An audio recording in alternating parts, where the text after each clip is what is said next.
Hey everyone, it's Anand from UnderdogStrength.com. My guest for today is Mike Tuchscherer from Reactive Training Systems.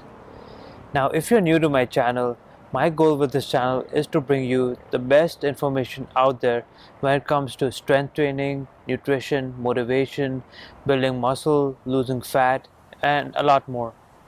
Not only is Mike one of the best powerlifters of all time, but he's also one of the greatest powerlifting coaches of all time. He's one of the first coaches to have great success as an online coach, and he's also responsible for popularizing the use of autoregulation and the RPE scale when it comes to powerlifting. If you're not familiar with autoregulation or the RPE scale, I've made two videos and two articles on this topic, and I will link them down in the description below so you can check it out. I attended Mike's seminar about 3 weeks ago at my gym, Boss Barbell in Mountain View. This was an 8 hour long seminar, which involved lifting as well. Even though I was already familiar with Mike's work through his articles, his videos, his podcasts, I really got to learn a lot from this seminar.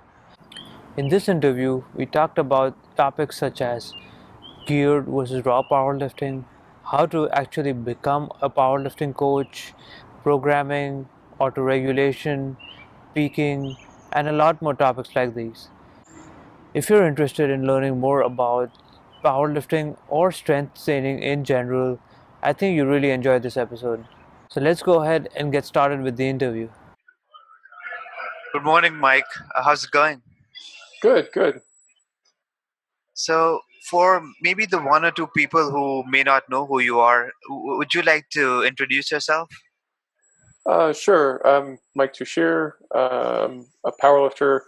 I'm the owner of Reactive Training Systems. I'm probably best known for uh, probably still my competitive exploits. I won the World Games in 2009. I won an IPF World Championship.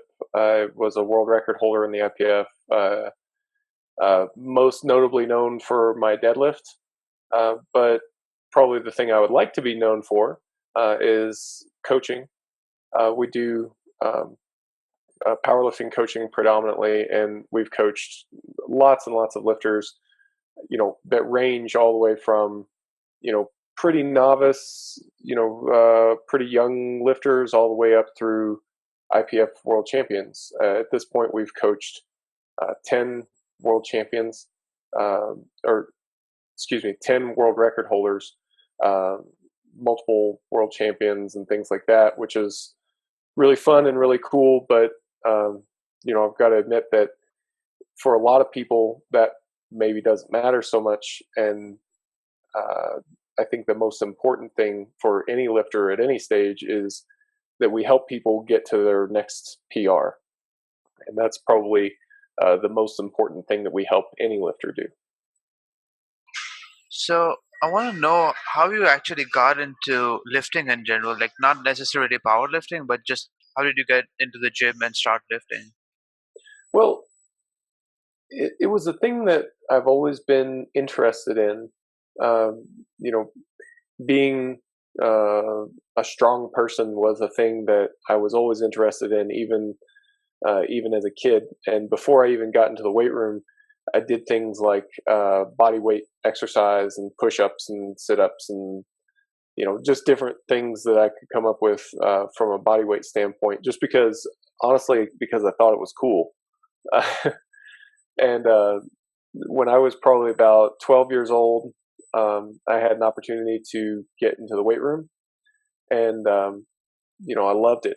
And at the time, I was in school and they had a weightlifting club, but the club only met about once a month, you know, and that wasn't nearly enough. So I remember, um, at home we had like an aluminum baseball bat, you know, for obviously playing baseball.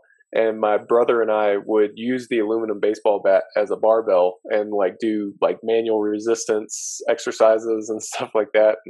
And of course, shortly after that, we got a, a real barbell set, the sand filled sets that I think basically everybody starts out with. So that's kind of how I got into it. Just always been interested in it, and as soon as I touched the barbell, that was the thing that I wanted to do. Yeah. Yeah, that's very cool. And then how did you actually get into powerlifting after that? So powerlifting uh, also kind of came about mostly by accident. I knew I liked lifting weights.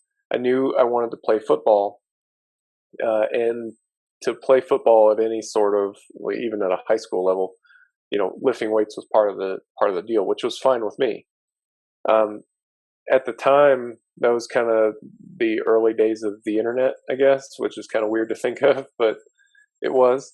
Um, and we didn't even have the internet at my house, but they had it at my dad's work, and he would print off some articles for me, like some articles from Dave Draper's website and Fred Hatfield's website and stuff like that. And I remember at some point, um, you know, when I did, get access to the internet and the computer and things like that, I remember looking up powerlifting. I didn't even know what it was. I knew that it was a word that I had heard of that sounded like a thing I might be interested in.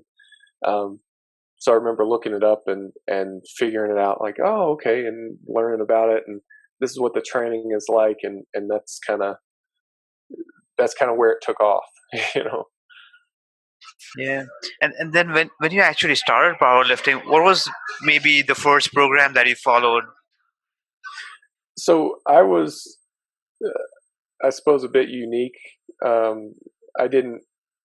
I've never really just done someone else's program, even in the beginning. Like I remember being a freshman in high school, freshman on the football team, and going in, and the football coach had a program for us, and I took him my program and said, "Hey, here's a program that I wrote. This is what I want to do."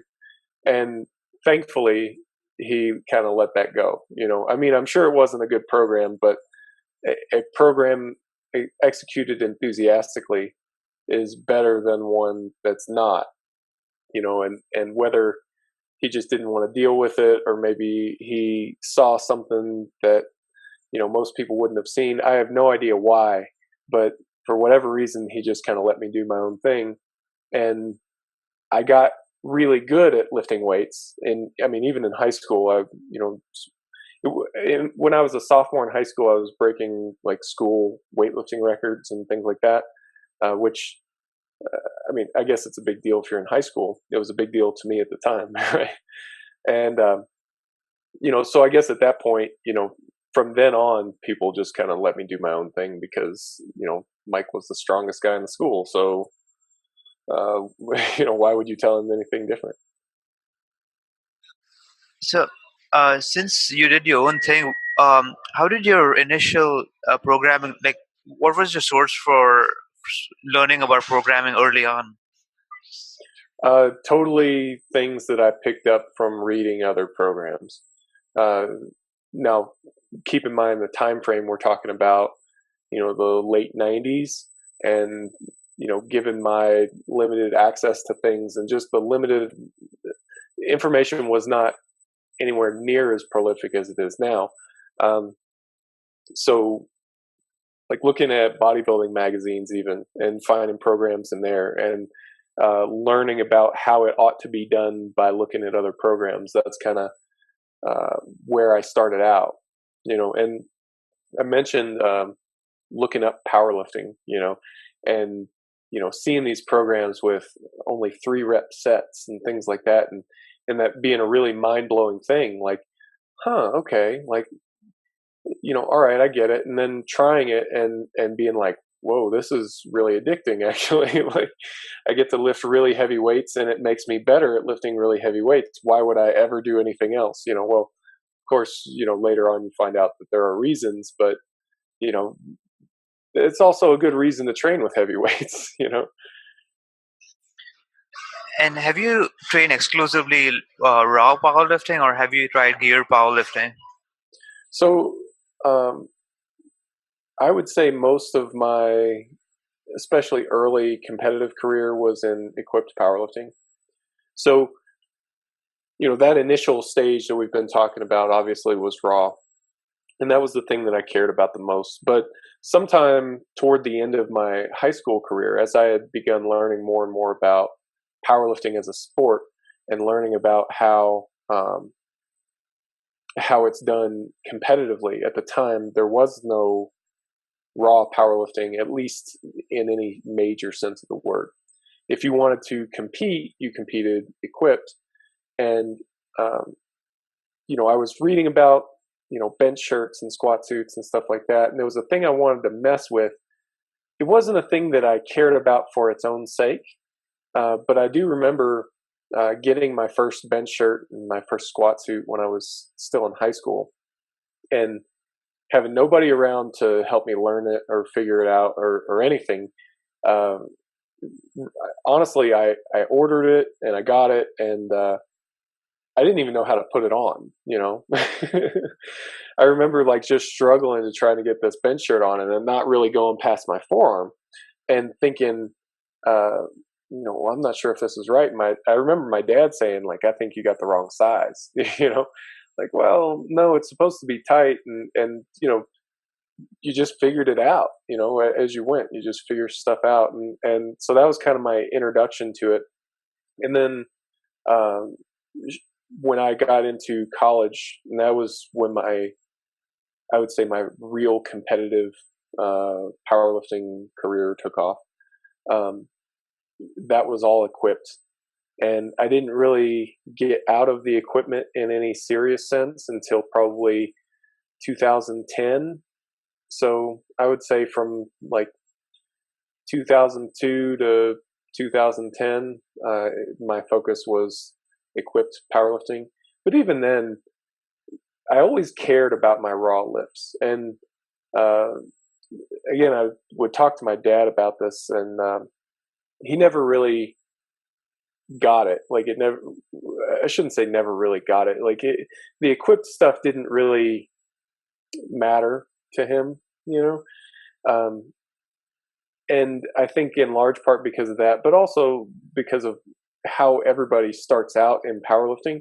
It didn't really matter that much to me either. The thing that mattered the most to me was how strong am I, and you can figure out how strong am I without the equipment, and one thing I always told him was that, I'm good at this and I want to compete internationally. And, given the current circumstances, the only way to compete internationally was with equipped powerlifting, and if they ever stood up a raw division that was, an international competition, then I would be all over it. And they did that. I believe it was in 2012 was the first Raw World Championship, and I went to that one. That was in Stockholm, Sweden. And as soon as they stood it up, I knew that that's what I wanted to do. And I've been pretty much raw ever since. I did do an equip cycle about a year ago. Figured, hey, I haven't had gear on in like 6 years, so let's try it and see how much I hate it, was what I was telling people. And actually, it was pretty fun. It was a nice change, and the training was much different. It's a different feeling, really, and it was kind of a neat thing to go back to. I ended up not being able to do that competition. We had a family emergency, but if I got healthy enough to do it again, then yeah, I might give equipped another try. So what are some of the key differences in training and in competition when it comes to geared versus raw lifting? Well, in training, it's I suppose it's similar in training and competition. I mean, there are some, I suppose obvious differences, like the equipment changes things like your weaknesses. Take a bench shirt, for example. It makes it easier to push the weight off your chest, harder to lock out. That's why when equipped lifting was more popular, powerlifting training, especially bench training, had a really strong triceps focus. It's because you need that to be able to lock out a bench. So there are some things that are like that are maybe even in the category of obvious, changes in weakness and things like that. Some things that are probably not so obvious. It's difficult to do as much volume in the equipment, especially if you wear the equipment with a reasonable degree of tightness, because you end up walking this really fine line between your ability to do the lift in a technically correct way and the amount of weight that you can lift in general. So a problem that you have with equipped lifting that you don't have with raw lifting, for example, is finding a weight that you can both touch your chest with and press to lockout, and the same with squatting to depth, and being able to stand up with. And that creates some interesting problems, right? So, for example, it's fairly common knowledge, I think, now that when you go to a competition, you want to open with around 90% of your goal weight, and different people have different schools of thought on that, but most of us end up in the ballpark of 90%. Well, with equipped lifting, that can sometimes be a difficult thing, right? Because depending on the shirt that you wear, you may not be able to touch 90%. And so it creates some interesting problems in terms of, well, maybe you have to open a bit heavier, 92, 93%, or maybe it's not a good idea for you to open in this shirt. Maybe you should open in a looser shirt and then change between attempts. And, so it leads to some different tactical considerations in terms of the actual competing. And you have similar concerns when you're training as well, So from a more practical standpoint, one significant change that I make when I'm training an equipped lifter is that we'll do equipped training once a week, and it has a heavy emphasis on singles because it allows us to use a heavy enough weight that they can practice in a technically proficient way without, the problem is if you go too light, then they're not touching their chest or they're not squatting to depth and things like that, right? So you've got to go towards singles in order to allow them to lift in a technically proficient way. But then how do you make up for the volume? Well, what I've done in the past is I'll have them do one rep set at the end that's, a set of 3 or a set of 5 or something like that. And we don't worry about touching or reaching depth or something like that for that set. It's just about finding good rhythm, learning the groove of the equipment and getting some additional volume. But even then, the bulk of the volume comes from raw training. And part of that is because it's easier to get the volume that you need with raw training, but also part of it is, again, practical. The equipment, it shapes your skin, right? Everybody or most people who've looked into this to any degree have seen bruises and things like that come about from wearing a bench shirt or wearing a squat suit. So it's not a thing that you can tolerate doing, 3 times a week or even twice a week in a lot of cases. It just hurts too much, and it's extra wear and tear on your equipment too, which is a problem. So there are definitely some practical constraints that get levied on training, from the perspective of just dealing with the equipment. So when I attended your seminar about 3 weeks back now, I really loved how you started with coaching skills. And often people, when they look for a coach, they look at a lot of stuff such as their accomplishments or what they lift or what their lifters lift. And I loved how you actually talked about the core skills that actually matter. Like a coach is a creative problem solver, or a coach has a relationship. And you were one of the first online coaches, especially for powerlifting, right? And then these days, if you see, it's pretty much everyone on Instagram is a coach or something like that. So what do you think people are doing right in terms of online coaching, and what do you think people are doing wrong overall? That's a good question, and I suppose I'm not in a really great position to say what they're doing wrong. I I see a lot of talk about it though. I see people talk about um, so many online coaches and how terrible they are, and I don't know if it's just that I'm not aware of that much going on in the industry. I tend to be pretty focused on the things that we're doing, um,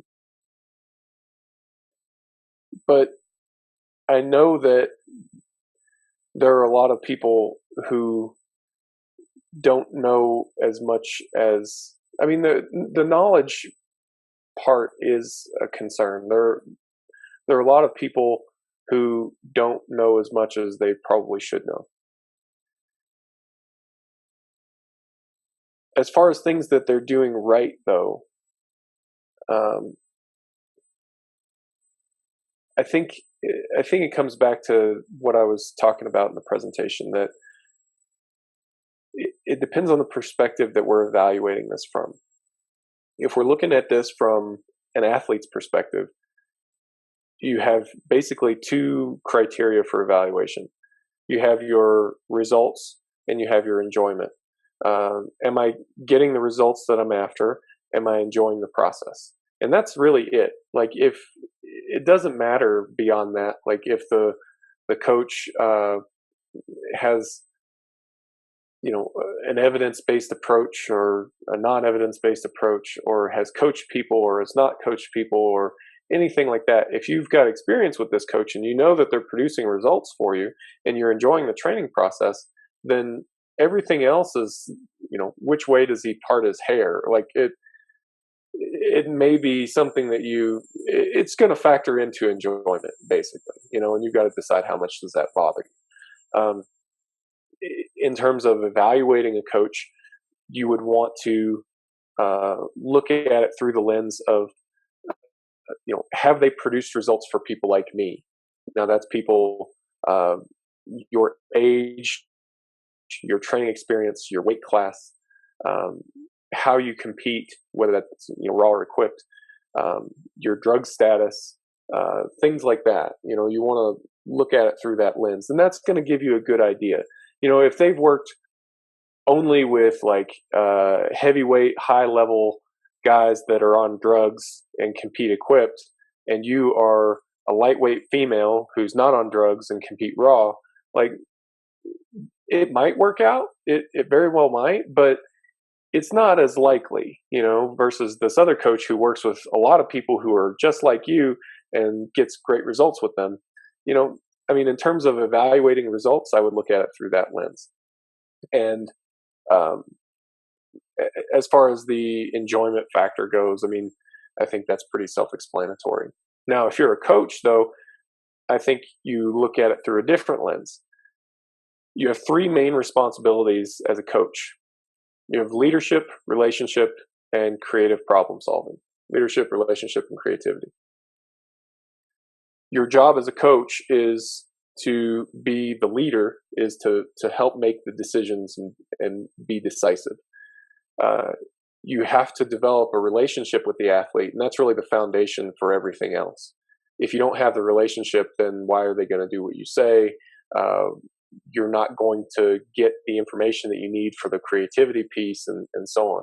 So that relationship is really key, and that's what's going to allow you to do the higher order things that you want to do as a coach anyway. More things like athlete development and long-term planning, and figuring out, like, well, do I want to go to this federation or that federation? Should I move up a weight class or not? Things like that. You need a lot of context in order to help make those decisions, and that totally comes from relationship. But then probably my favorite part as a coach is the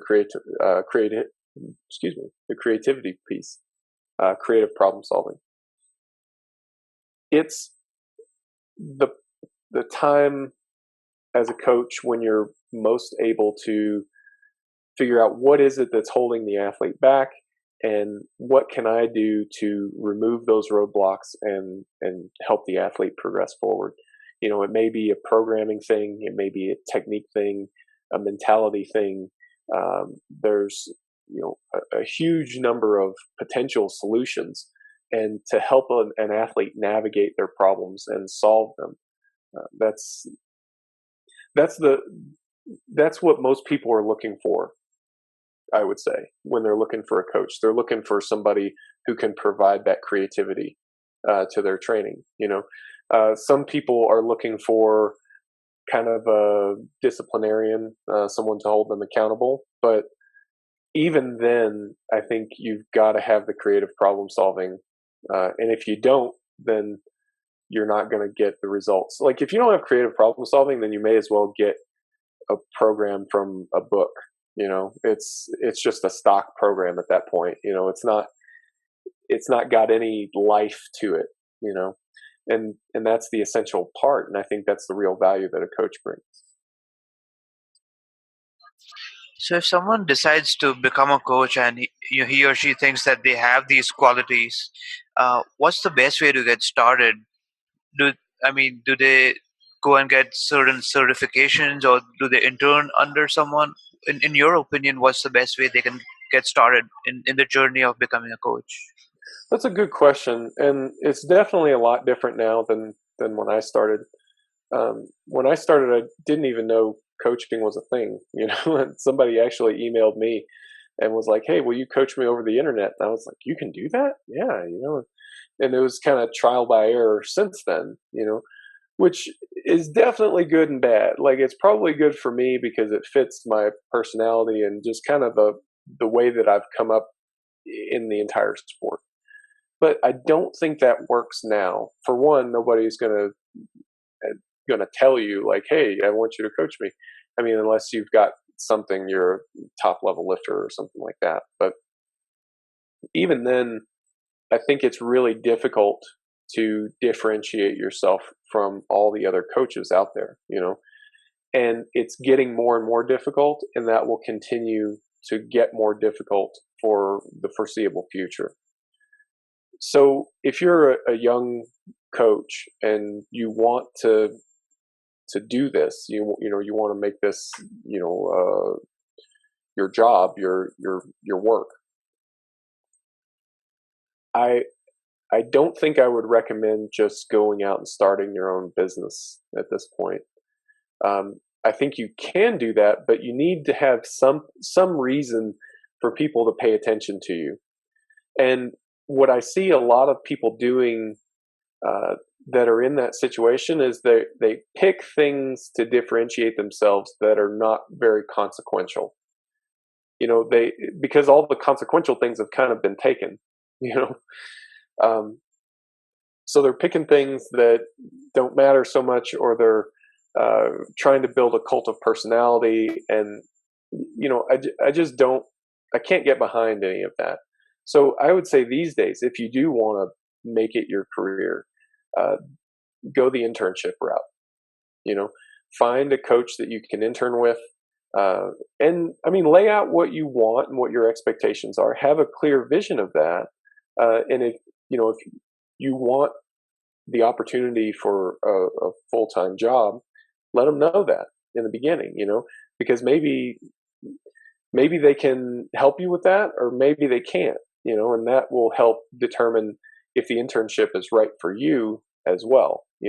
I think being proactive about it, being assertive about it, about, what do you bring to the table for the coach, but also what does the coach bring to the table for you, in the short and the long term. I think that's an interesting conversation to have. Now, I would also just give a bit of general advice and say that as you approach any coaches or anything like that, probably the first thing that you should do is to bring attention to what you have to offer to them, and go from there. But you shouldn't ignore your own needs either. That it's got to be a mutually beneficial relationship.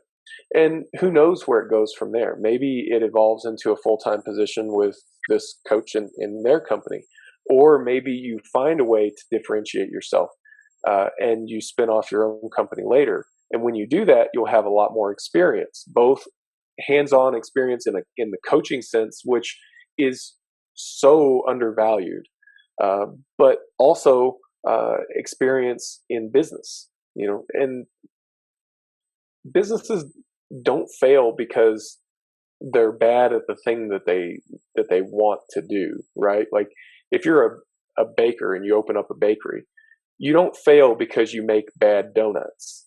You fail because you don't know anything about accounting or budgeting or marketing or any of these other blind spots that you could potentially have. And I think doing an internship lets you see a lot of that stuff and gives you a lot of tools that you didn't even know you didn't know. So I would definitely say that that's the route that I would go these days.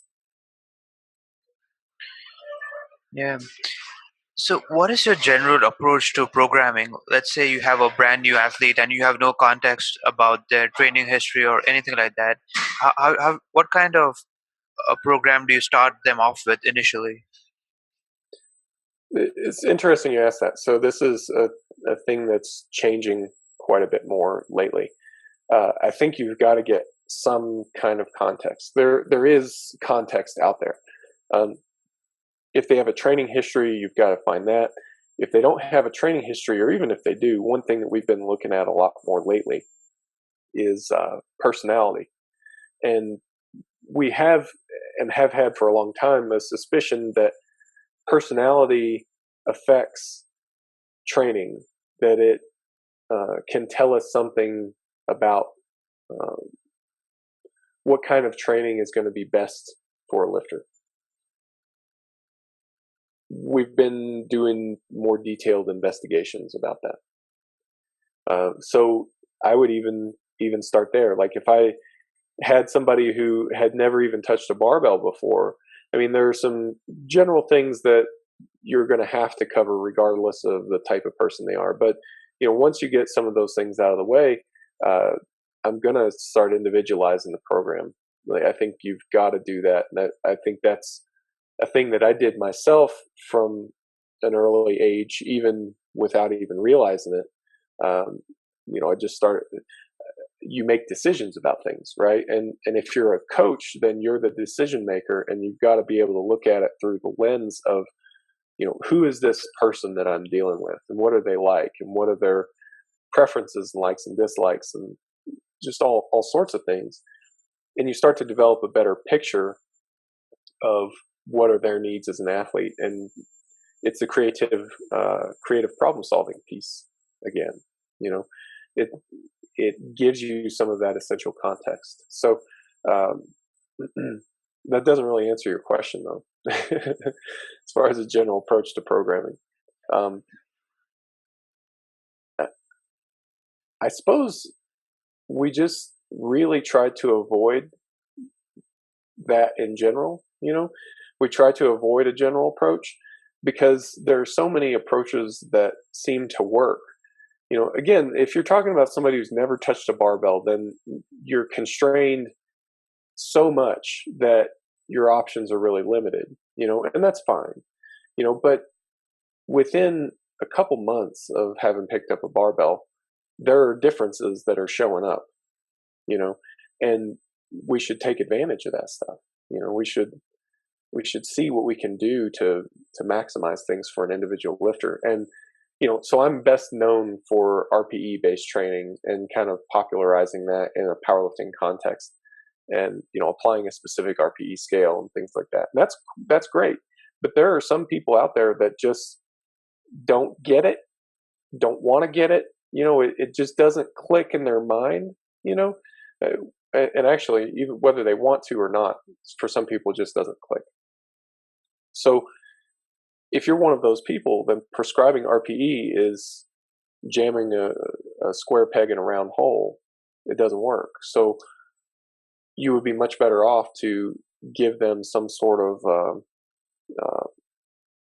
a program or a progression that didn't rely on this thing that they can't do very well.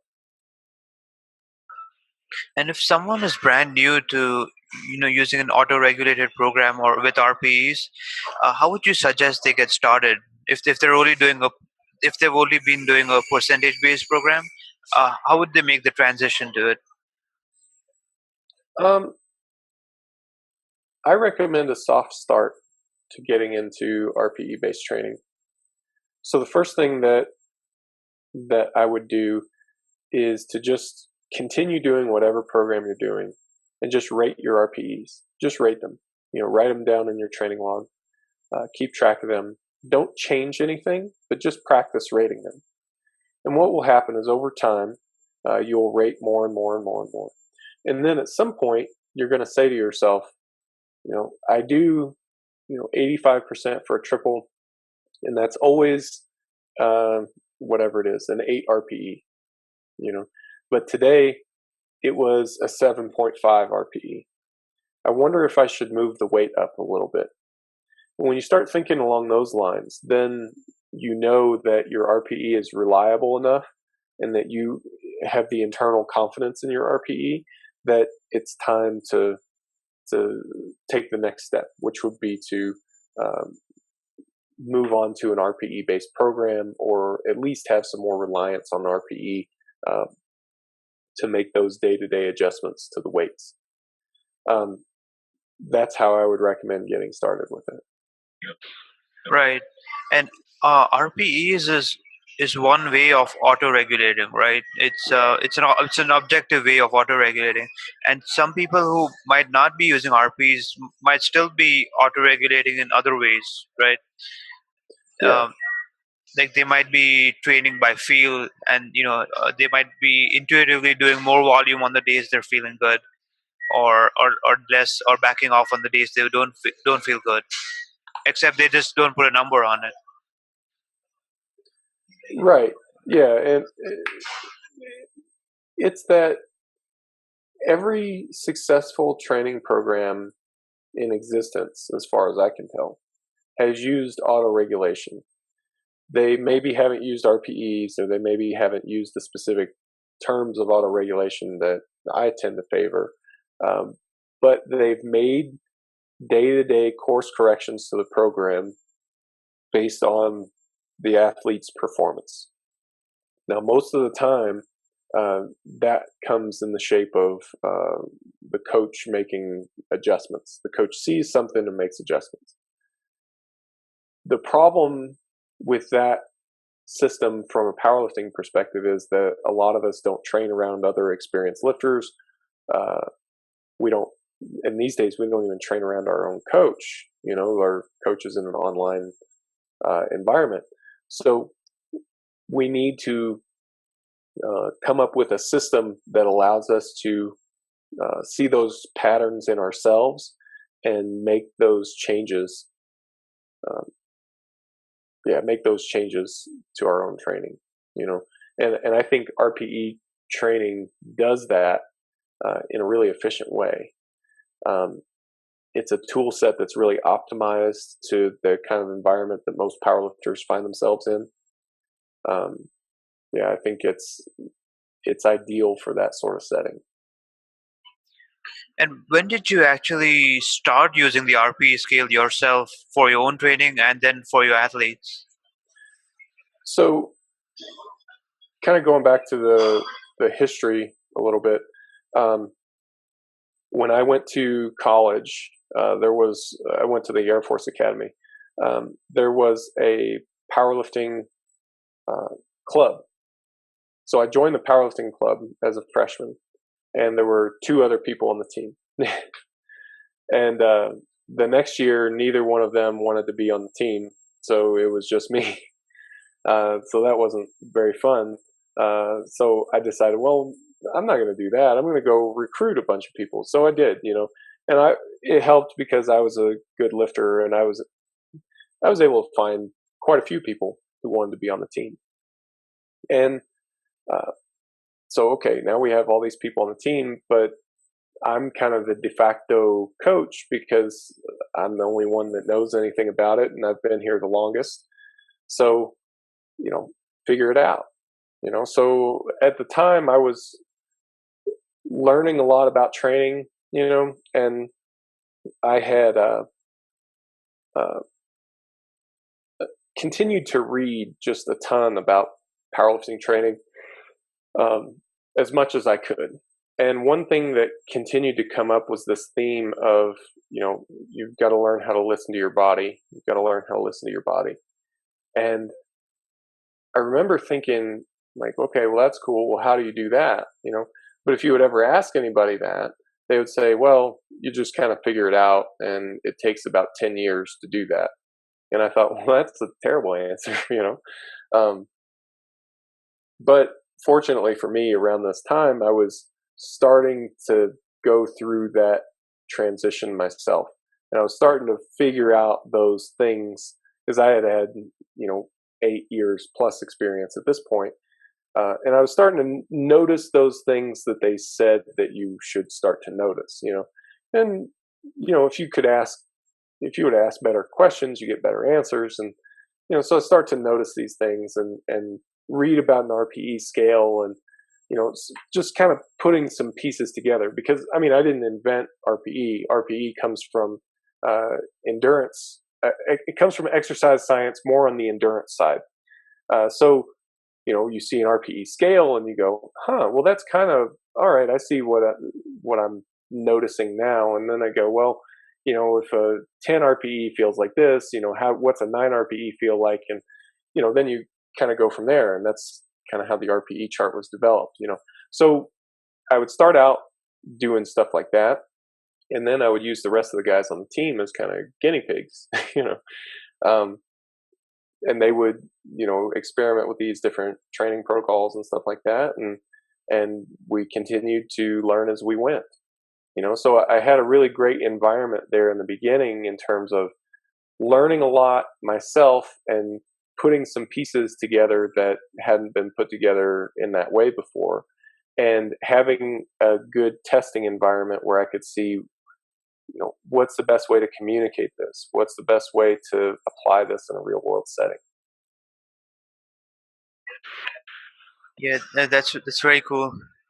Yeah. So the next question comes from my friend Sean, who actually was the best lifter at the meet, the Boston Knockout meet. Yeah. He asked, well, what's the difference between monthly and weekly periodization, and which one is better? Well, periodization in general is just a reference to how the training is planned. And you hear things about daily undulating periodization, and how it's been shown to be superior. I'm not 100% certain. I need to talk with some of my friends who are more steeped in the research than I am, but my understanding is that that's a term, like daily undulating periodization is a term that's kind of gone out of fashion a little bit.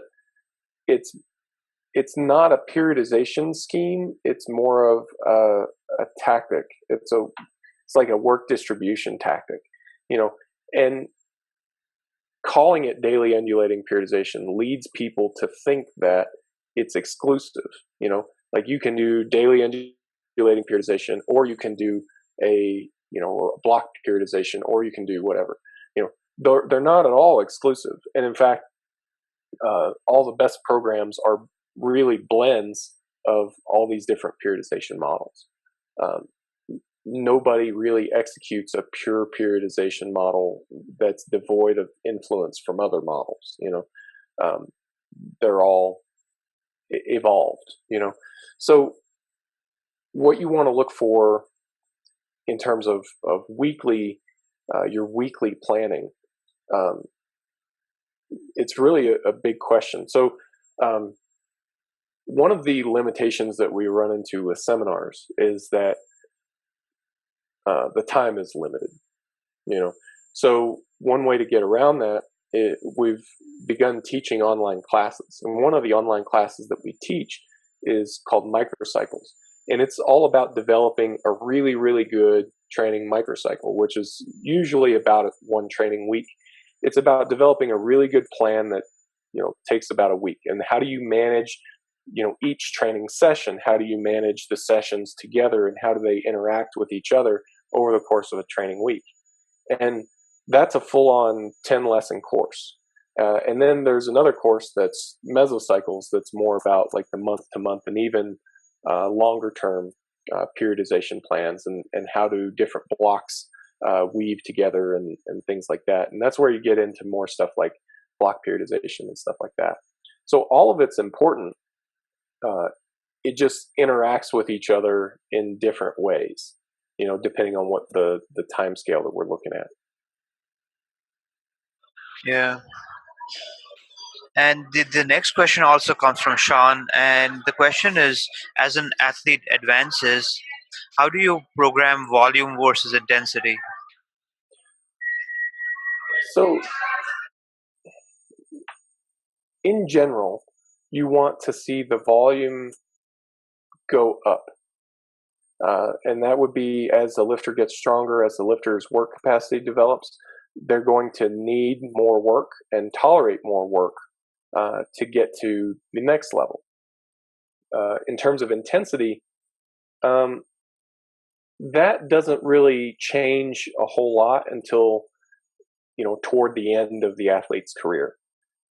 When you get toward your very highest levels, you've got pretty highly experienced athletes. This whole time it's been more and more work, more and more work, more and more work until the very end, and you'll actually see the workload go down a little bit and the intensity will spike up. But that kind of occurs at the very end. Now, of course, I'm speaking in super broad strokes right now. We're talking about looking at yearly averages, really. So it doesn't tell you anything about individual training sessions or even blocks of training. There should be variance in these different blocks. Some blocks will be high, some blocks will be low, and so on. But with that said, there's an individual response to this as well. I've had some lifters that respond really, really well to the high intensity stuff, and the low intensity stuff is just tiring, But then other people, when they do high intensity stuff, they just get beat up really fast. And the low intensity stuff is where they seem to make the most progress. So we can look at these broad strokes, and that can give you kind of a roadmap for understanding where you need to go from one year to the next. But the real details that you want to know about, what should I do in the gym today, next month, that type of stuff is mediated on the athlete's response. If you do a training cycle of predominantly low intensity and you get great results, then that's something that you know about you. That's something that you know about how you respond to training, and that's the best kind of information that you can get. So what I would say is take note of those things as they come up, take note of them as they happen, and understand that you're learning about how you as an individual respond to training. And even though it may be, quote, the best to peak for a meet with very heavy weights, if you just don't respond well to very heavy weights, maybe that's not for you. I've had lifters that I've sent into competitions before. They'll do a single or something to benchmark their progress, but the bulk of their work is done, say at 75%. And they'll go into the competition with the bulk of their work being at 75%. Is that unorthodox? Yeah. But I know that for that lifter, when they're doing 75% work, they're getting stronger. And when they're doing 85, 90% work, they're not getting stronger and they're probably getting weaker.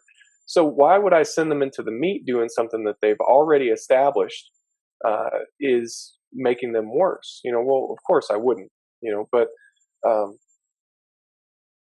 that's the kind of thing that is important as far as learning how to individualize your training. And if you're paying attention to that and just keeping that long-term roadmap in the back of your mind, then the rest of it will take shape on its own.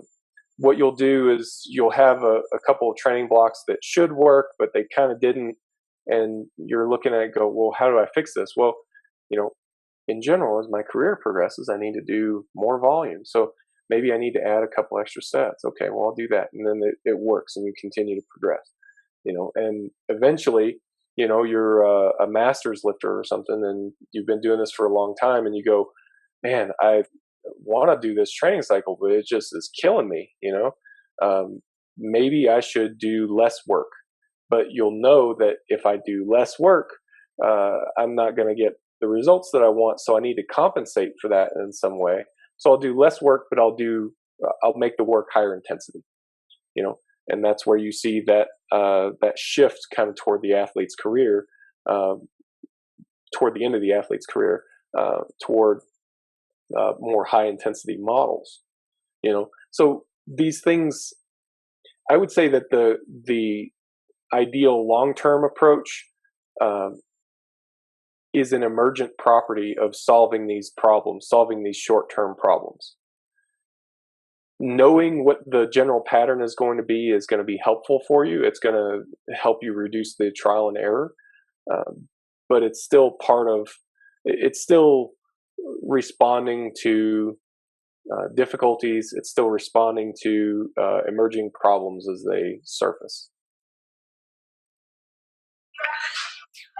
When I attended your seminar, one of the concepts that was completely new to me was tracking when you peak, because I knew about peaking for an event or a competition, but not about tracking how you peak during training. What are some of the ways that we can track when our performance is peaking, and then how can we make adjustments? Let's say if I'm following a cookie cutter program, and how can I adjust that program based on how I'm peaking? Probably the best thing that you can do is to keep a training log.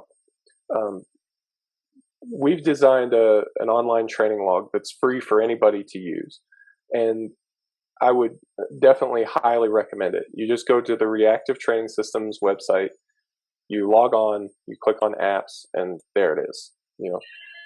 If you log your training on this training log, there's a competition progress page, and it will show your estimated 1RM for each performance that you do. And when you look at that over time, it will start to become clear.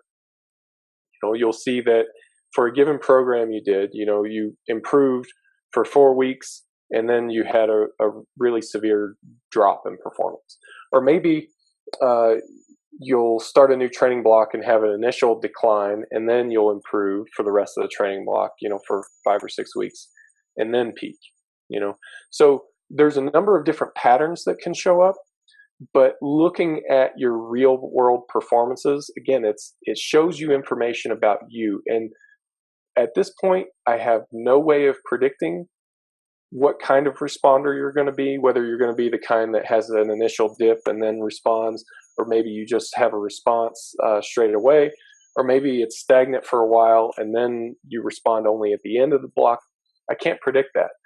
I also can't predict how long the training block is going to be for an individual. I might be getting closer to putting some sort of a range on that, but it's going to take some more time to figure that out. I would also say that you've got to look at these numbers and figure out, start to see the patterns in your own training. And as you change the strategies, some of these patterns are going to change as well. So if you go from training 3 days a week to 4 days a week, that's going to shift your timing. If you go from doing low volume, high intensity training to really high volume, low intensity training, that may shift the peaking time a bit, depending on how those changes were brought about. So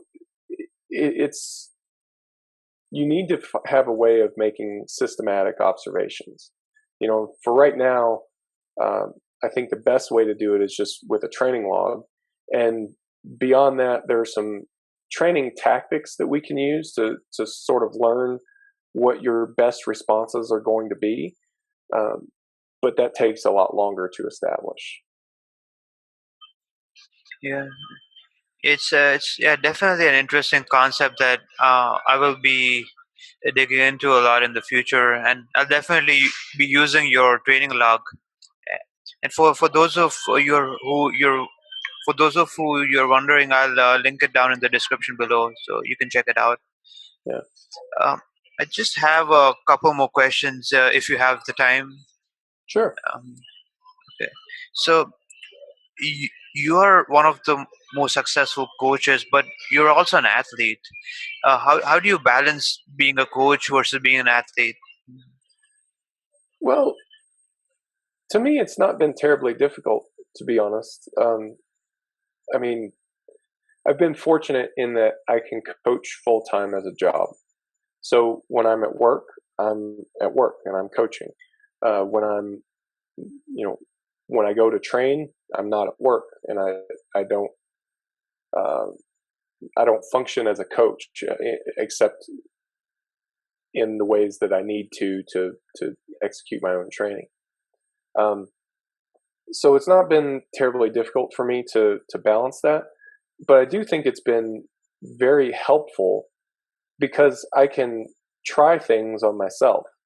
I'll have an idea and it'll seem like a great idea, uh, but actually doing it, going down to the gym and doing a full training cycle with whatever idea, it lets me feel what the athlete's going to feel. It lets me pay attention to some details that I otherwise wouldn't have access to. So I think in terms of the creative problem solving piece, it's a real asset to, if not compete, to be an active lifter. Um, yeah, I think that's a real benefit. I haven't seen much in the way of drawback from it, just because I mean it's not like I have to do both of them at the same time. There is a clear delineation between them, and I would say probably the biggest complexity that gets raised from that is in a more competitive environment. You know, if I'm competing at say nationals, then I probably don't want to handle lifters in the day or two before my competition, because that's really fatiguing. That's really tiring. So I would probably avoid that. But at this point, I'm fortunate as well. Like if I can't physically coach a lifter, then I have somebody on my staff who can do it, and you know they do as good a job as I would do. So I have no issue with getting some help on that. Mhm. And then IPF Worlds is this weekend, right? Do you, Yeah, it's started. Yeah, yeah. Do you have any lifters competing? yeah, we do. I've got I believe 12 lifters who are competing at Worlds this year. Um, Wow. yeah, a number who are you know masters and juniors. It seems like there's somebody every day. The meet's almost 2 weeks long because there's sub juniors, juniors, masters, and open all together. So it's quite a long meet. But next week I'll be traveling to Minsk, and I'll get to see kind of the tail end of it. Um, Maybe some people to watch out for, some RTS lifters to watch out for. We've got Liz Craven in the Open 52 class. She'll be competing, hopefully for the win. That's getting to be a really tough class. Of course, all the classes are getting to be really tough. But she's just a phenomenal lifter, a real joy to work with. I've been working with her for quite a few years now, and it's a lot of fun. Um, Brett Gibbs in the Open 83 class, we've been working together for a little while now, and he's peaking really well. He's in a position to do some really cool things. Um, we've got Stephen Manuel in the Open 105s, Sarah Cowan in the Open 84 class, um, Kelly Branton in the 120 plus class. He's had some kind of injury stuff going on, but it seems like things are going to come together for him. So he's just such an impressive lifter to watch at any time, you know. So yeah, I'm really looking forward to getting to watch him and see how he does. But you know, all of these lifters, and we've got several that I didn't mention that are going to be in the junior division, or a few that have already lifted in the masters division who've done phenomenal. And I won't, list all of them here for you, but we had two compete yesterday, and I believe they both medaled. So, really happy with how they're doing so far, and I'm really looking forward to, getting there. It's such a fun event to be at. And then, how's your training going? Any plans of competing in the future? I'm taking a bit of a competitive break for now. A couple years ago, I had a back injury. I didn't know it was a back injury at the time because I didn't have any pain in my back. I had pain in my hip. But, through the course of trying to figure out what was going on and trying to work around it, and it would get better for a while and then get worse. And it was really a multi-year thing to finally figure out what was going on. But we finally got it figured out. What I'm doing currently is just avoiding things that hurt. I found out that the things that I care about most in my training is to be able to improve. I don't care necessarily what the lifts are. I mean, it can be leg press. For me right now, it's front squat, bench press, and lever rows. I can do those, and they don't hurt, and I can push the training and get better, and that's satisfying to me. So that's what I've been focusing on lately. I do have some treatment coming up that will hopefully help, actually heal the back injury that I've got coming up in about a month, I guess.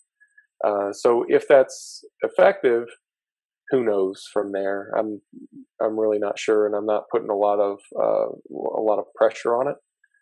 But me being me, if I'm able to do the squat, bench, and deadlift without pain and without issue, then I will probably do it. I'll probably have some sort of return to the platform. But if not, I've definitely made my peace with it. And, if I've got to do a lot of really cool stuff in powerlifting. And, if my competitive days are behind me, then, so be it. But I also know that, life is long, and long in some ways and short in others. But in the sense of this injury and things like that, if a lot of people have stuff like this come up for a period of time or even a period of a few years, and it gradually will resolve itself, and you figure it out. So I'm just kind of leaving my options as open as I can. Yeah. So I think we've been going on for almost an hour, and there's a ton of great information here, and I'm pretty sure that our listeners will really benefit from it. So I'd say let's end this interview here. But Sure. I would love to have you on again sometime, because Yeah. there's like we could literally go on for hours, because I've there's so much that we can learn from you. But I really want to thank you for taking the time. I know you're very busy, and then I want to thank you for giving me the opportunity to be able to get you on and provide this great information to my audience. And before you go, could you let us know where people can find you? Sure. As I mentioned, my company is called Reactive Training Systems. So pretty much anywhere that you find Reactive Training Systems, I'm not far away. Of course, there's the website that I mentioned, which is www.reactivetrainingsystems.com. And there are the free web applications and articles and things like that on the site. There's also a newsletter where I publish content that I really don't publish anywhere else. I'm on Facebook under Mike Tuchscherer. I'm on Instagram at Mike Tuchscherer. Again, Reactive Training Systems. We have the Reactive Training Systems podcast as well. I'm not quite as reliable at putting up episodes as I ought to be, but I'm working on that as well. I think that's about it. Yeah. Yeah, I'm gonna link everything in the description. Um, so again, Mike, I really want to thank you for taking the time, and I hope to see you again very soon. My pleasure. Thanks for having me. Yeah, thank you, Mike. See you. Bye.